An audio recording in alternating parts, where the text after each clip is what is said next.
My name is John Pena, and I am going to be going over graphs of sine, cosine, and tangent, lesson 6.4.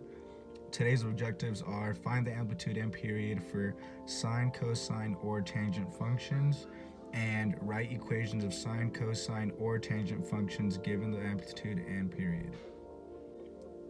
Now, the amplitude can also be described as the absolute value of 1/2 the difference of the maximum and minimum functions.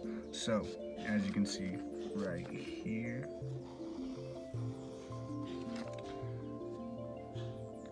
and then these graphs right here are the graphs of sine, the graphs of cosine, and the graphs of tangent.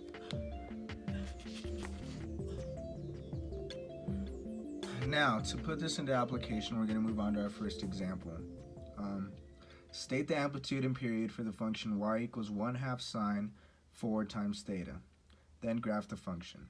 So, we know that since a equals 1/2, the amplitude is absolute value 1/2 or 1/2.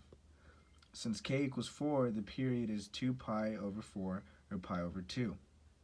Now that we know that, we have to move it on and graph it. So, let me graph it. And that is what example 1 would look like if it were to be graphed. Y equals 1/2 sine 4 times theta. So, moving on to our second example. We're going to be tackling objective number 2 with writing equations on this example. So, we are supposed to write an equation of the cosine function with the amplitude 9.8 and period 6 pi. So the equation we'll use is y equals cosine k of theta.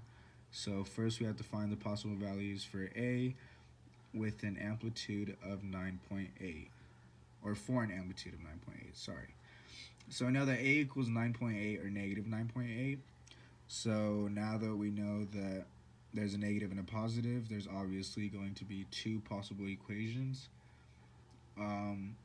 Now we have to find the value of k when we know the period is 6 pi.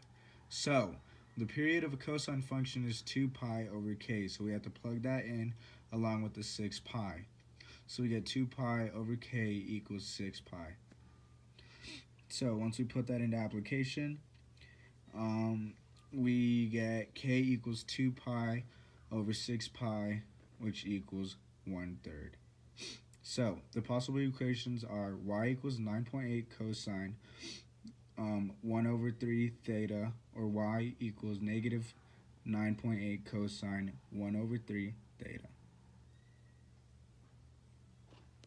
as you can see.